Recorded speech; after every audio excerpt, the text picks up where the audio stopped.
കർത്താവിൻ്റെ പരിശുദ്ധ നാമം വാഴ്ത്തപ്പെടുമാറാകട്ടെ. പ്രഭാത വചന ധ്യാനത്തിൻ്റെ പുതിയ എപ്പിസോഡിലേക്ക് ഏവർക്കും ഹൃദയംഗമമായ സ്വാഗതം. സ്നേഹിതന്മാർക്ക് വേണ്ടി പ്രാണന് വെടിയുവാൻ സ്നേഹിതന്മാർക്ക് മടിയില്ല. എന്നാൽ ശത്രുവിന് വേണ്ടി അങ്ങനെ ചെയ്യുവാനോ? അതെ, കർത്താവായ യേശു ക്രിസ്തുവിലൂടെ വെളിപ്പെട്ടതായ ദൈവസ്നേഹം അതായിരുന്നു.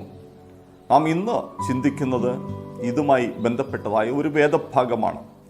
അപ്പോസ്തലനായ പൗലോസ് തിമോഥെയോസിന് എഴുതിയ 1-ാം ലേഖനം 1-ാം അധ്യായം അതിൻ്റെ 15-ാം വാക്യം. അവിടെ ഇങ്ങനെ എഴുതിയിരിക്കുന്നു: ക്രിസ്തു യേശു പാപികളെ രക്ഷിപ്പാൻ ലോകത്തിൽ വന്നു എന്നുള്ളത് വിശ്വാസ്യവും എല്ലാവരും അംഗീകരിപ്പാൻ യോഗ്യവുമായ വചനം തന്നെ. ആ പാപികളിൽ ഞാൻ ഒന്നാമൻ. ക്യാപ്റ്റൻ ബിൽ നയിക്കുന്നതായ അമേരിക്കൻ പടക്കപ്പൽ അറ്റ്ലാന്റിക് മഹാസമുദ്രത്തിൻ്റെ വിരുമാറിലൂടെ മുൻപോട്ട് പോയിക്കൊണ്ടിരിക്കുകയാണ്. 2-ാം ലോക മഹായുദ്ധകാലമാണ്. ഈ സന്ദർഭത്തിൽ ഒരു മുങ്ങിക്കപ്പൽ ആ സമുദ്രത്തിൻ്റെ ആഴങ്ങളിൽ നിന്ന് സാവകാശം ഉയർന്നു പൊങ്ങി. അതിൽ നിന്ന് ഒരു ടോർപിഡോ ഈ ക്യാപ്റ്റൻ ബില്ലിൻ്റെ കപ്പലിന് നേരെ പാഞ്ഞു വരികയാണ്. അതെ, എതിർപക്ഷത്തു നിന്നൊരു ടോർപിഡോ തൊടുത്തുവിട്ടു.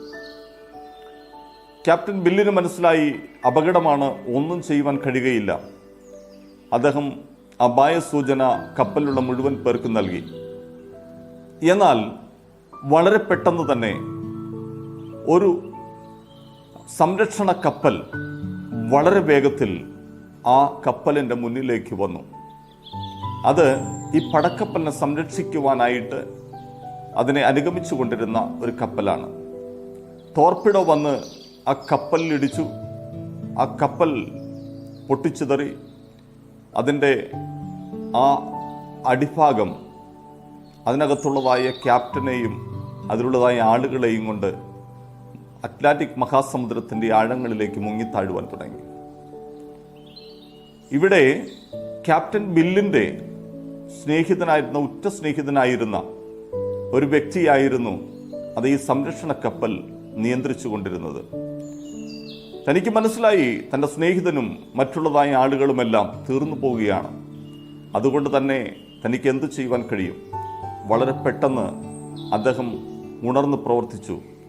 അതുകൊണ്ടോ അദ്ദേഹത്തിൻ്റെ പ്രാൺ നഷ്ടപ്പെട്ടു എന്നുള്ളതാണ്. ക്യാപ്റ്റൻ ബിൽ സ്നേഹിതനായിരുന്നു. ഇവർ തമ്മിലുള്ളതായ സ്നേഹബന്ധത്തിൻ്റെ ആഴം കൊണ്ടാണ് അങ്ങനെ സംഭവിച്ചത്. പ്രിയമുള്ളവരെ, എന്നാൽ യേശുക്രിസ്തുവിൻ്റെ കാര്യത്തിൽ സംഭവിച്ചത് അതല്ല. നാം പാപികളായിരുന്നു, നാം ദോഷികളായിരുന്നു, നാം ശത്രുക്കളായിരുന്നു.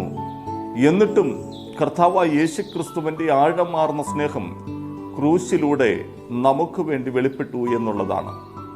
അതെ, അതോർക്കുമ്പോൾ മുട്ടുകുത്തി ദൈവസന്നിധിയിലിരുന്ന് ആ കർത്താവിൻ്റെ തിരുമുഖത്തേക്ക് നോക്കി കരയുവാനല്ലാതെ നമുക്ക് മറ്റൊന്നും കഴിയുകയില്ല. പ്രിയമുള്ളവരെ, കാൽവറിയിൽ പാഞ്ഞൊഴുകിയ രക്തം ഓരോ മനുഷ്യൻ്റെയും പാപത്തെ കഴുകിക്കളയുവാനായിരുന്നു. അതുകൊണ്ട് തന്നെ ഇതുവരെയും യേശുക്രിസ്തുവിനെ രക്ഷിതാവും കർത്താവുമായി നിങ്ങൾ സ്വീകരിച്ചിട്ടില്ല എങ്കിൽ യേശുവിൻ്റെ അടുക്കിലേക്ക് കടന്നു വരുവാൻ ഞാൻ ഈ സന്ദേശത്തിലൂടെ നിങ്ങളെ ആഹ്വാനം ചെയ്യുന്നു. ഇന്നുവരെയും അനുഭവിച്ചറിഞ്ഞിട്ടില്ലാത്തതായ ദൈവസ്നേഹം, ഇന്നുവരെ അനുഭവിക്കാത്തതായ സകല ബുദ്ധിയെയും കവിയുന്ന ദൈവിക സമാധാനം, അത് നിങ്ങളുടെ ഹൃദയത്തിൽ നിറയുവാൻ ഇടയാകട്ടെ. പരിശുദ്ധ പിതാവേ, ഈ സന്ദേശം കേട്ട എല്ലാ പ്രിയപ്പെട്ടവരെയും അനുഗ്രഹിച്ച് പ്രാർത്ഥിക്കുന്നു. ഈ പ്രഭാതവും പകലും അവരുടെ ജീവിതത്തിൽ തേജസ്സുറ്റതായി തീരട്ടെ, വെളിച്ചമുള്ളതായി തീരട്ടെ. തൃക്കരങ്ങളിലേക്ക് താഴ്ത്തുന്നു, യേശുക്രിസ്തുവിൻ ധന്യ നാമത്തിൽ തന്നെ. ആമേൻ. God bless U.